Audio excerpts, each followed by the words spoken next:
Hello मेरे प्यारे साथियों, कैसे हो आप लोग। आशा करता हूँ बहुत अच्छे होंगे, शानदार होंगे, ज़बरदस्त होंगे।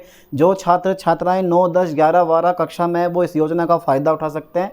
जो छात्र छात्राएं 9, 10 कक्षा में उनको पर ईयर 75,000 रुपये मिलने वाले हैं, और जो 11, 12 कक्षा में उनको पर ईयर 1,25,000 रुपये मिलने वाले हैं। कैसे आवेदन करें, कैसे इस योजना का फ़ायदा आप उठा सकते हैं, आज सब कुछ इस वीडियो में बताने वाले हैं। चलिए थोड़ा सा इस योजना के बारे में जान लेते हैं और किस तरह से आपको आवेदन करना है वो भी मैं सब कुछ बता दूंगा। तो सीधे हम चलते हैं अपने मेन पेज पे। इस योजना का नाम है इस योजना का नाम है PMSSB स्कॉलरशिप स्कीम 2026, यानी कि मेधावी छात्र। अब मेधावी छात्र वो होते हैं जो आर्थिक रूप से कमज़ोर हैं, मतलब जिनके पास पैसा नहीं है लेकिन बहुत इंटेलिजेंट हैं, जिनके 10th क्लास में 80% ऊपर हैं, जिनके 12th क्लास में 80% ऊपर है, जिनके 8th क्लास में 80% ऊपर है, वो इस योजना का फ़ायदा उठा सकते हैं। यानी कि आर्थिक रूप से कमज़ोर हैं लेकिन बहुत होनहार, बहुत इंटेलिजेंट हैं।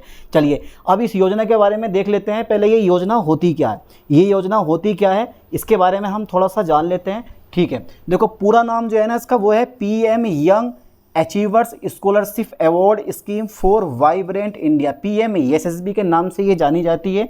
उद्देश्य क्या है इसका, आर्थिक रूप से कमज़ोर और मेधावी छात्रों को वित्तीय सहायता देकर उस शिक्षा के लिए प्रोत्साहित करना।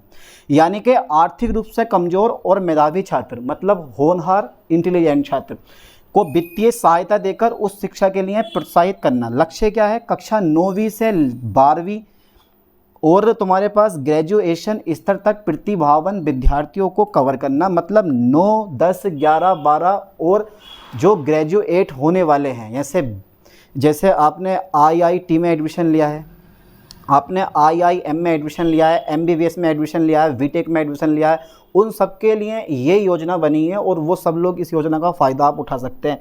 ठीक है, ध्यान देना। अब विशेषता क्या है, यह एक सेंट्रल सेक्टर स्कीम है जिसका पूरा खर्च केंद्र सरकार उठाएगी। आपको कुछ नहीं करना है, केंद्र सरकार पूरा खर्च आपका उठाती है। ठीक है, बहुत ज़बरदस्त योजना है, इस योजना का आपको फ़ायदा उठाना है। अभी ज़रा आगे देखते हैं मेरे दोस्तों। देखो छात्रवृत्ति राशि जो है ना, हमारी छात्रवृत्ति की राशि कितनी है।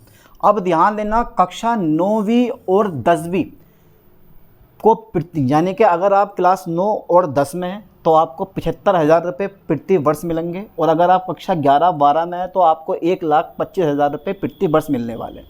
ठीक है, साथ में आपको ट्यूशन फीस दी जाएगी, हॉस्टल फीस दी जाएगी और स्कूल के अन्य जरूरी खर्च भी शामिल होंगे। यानी कि इतने 1,25,000 तो आपको मिलेंगे, लेकिन साथ में ट्यूशन फीस, हॉस्टल फीस और स्कूल की फीस का खर्चा भी आपका गवर्नमेंट उठाएगी। ठीक है, भुगतान माध्यम डायरेक्ट DBT के माध्यम से आपके अकाउंट में ट्रांसफ़र कर दिए जाएंगे।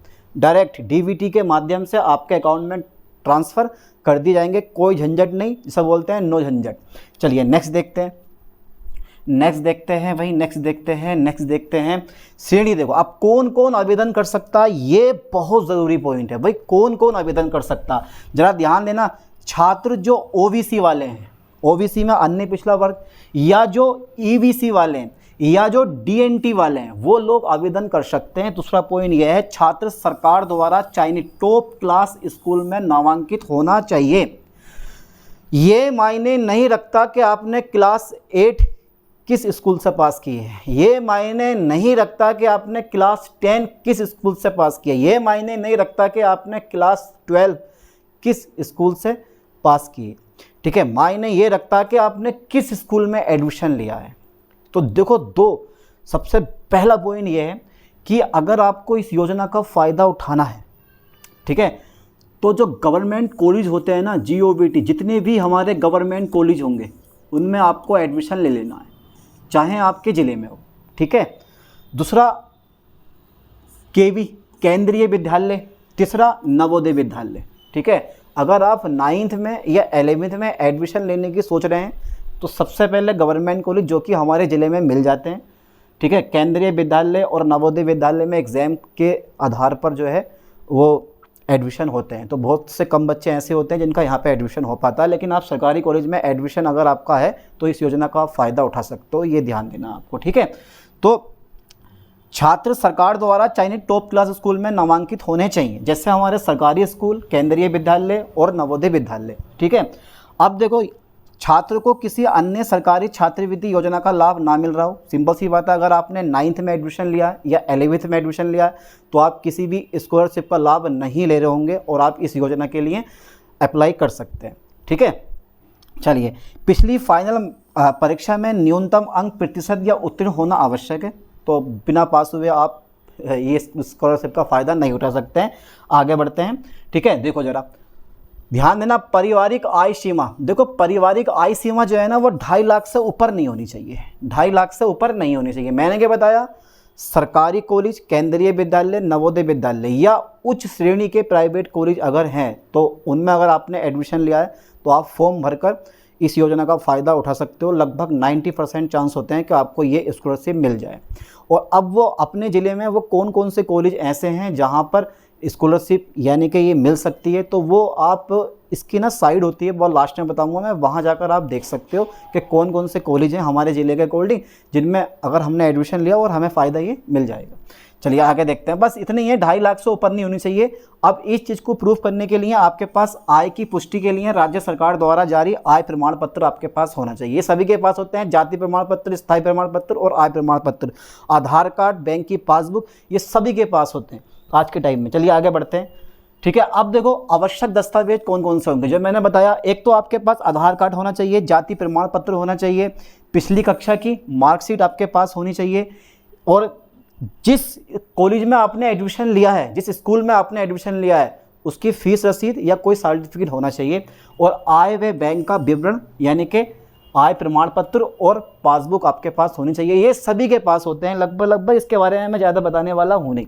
ठीक है, चलिए पीछे देखते हैं चयन प्रक्रिया कैसा होता है। तो देखो कोई परीक्षा नहीं, वर्ष 2026 के लिए कोई प्रवेश परीक्षा आयोजित नहीं की जा रही है। पहले ऐसा होता था, एक परीक्षा होती थी उसके थ्रू एडमिशन होता था, लेकिन अब जो है ना मतलब ये सिलेक्ट किया जाता था कि किसको ये स्कॉलरशिप मिल रही है, किसको ये स्कॉलरशिप नहीं मिल रही है।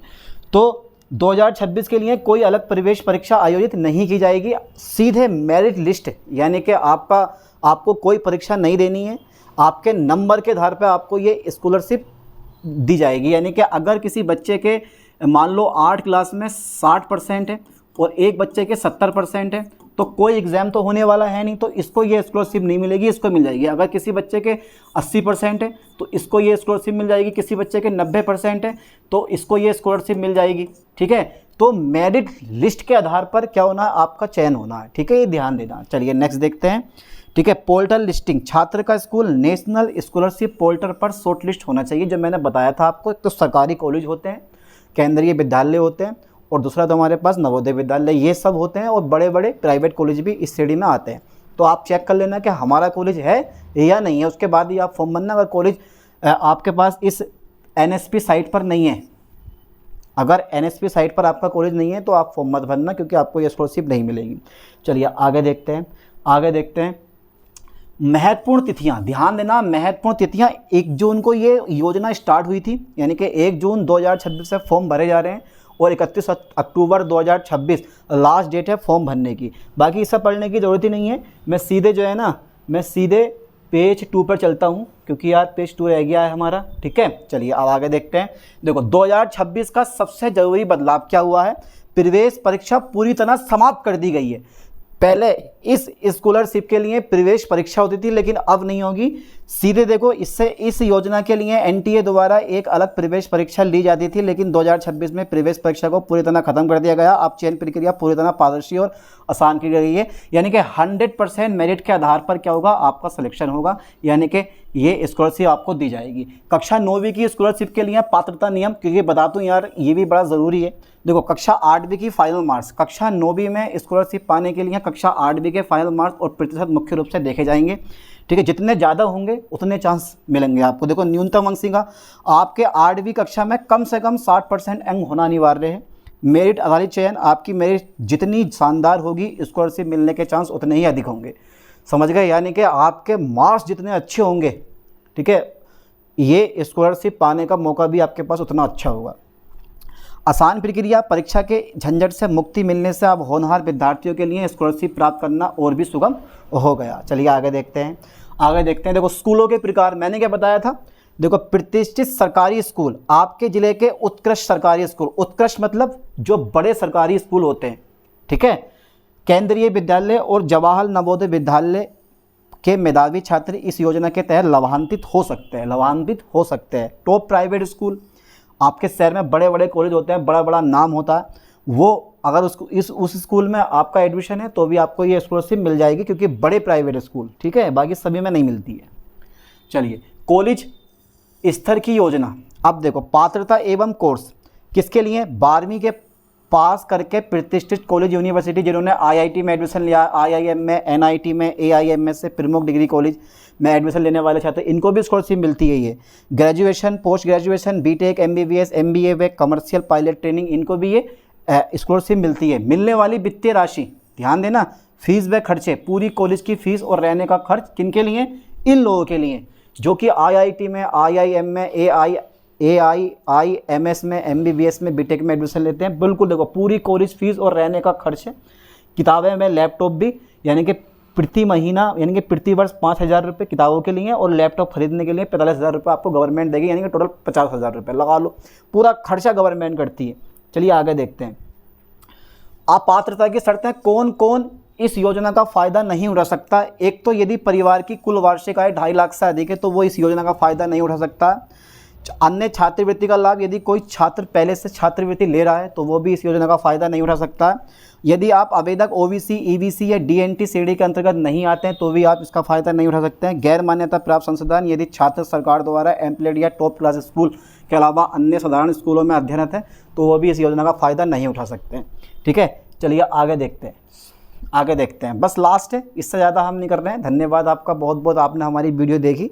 और आप फॉर्म जरूर भरना। अगर आप गवर्नमेंट कॉलेज में आपका एडमिशन है और कॉलेज बहुत बड़ा है, यानी कि लग रहा है कि यार इस कॉलेज का नाम हमारे NSP साइट पर हो सकता है, पहले चेक कर लेना, आप फॉर्म भर देना। और अगर आपके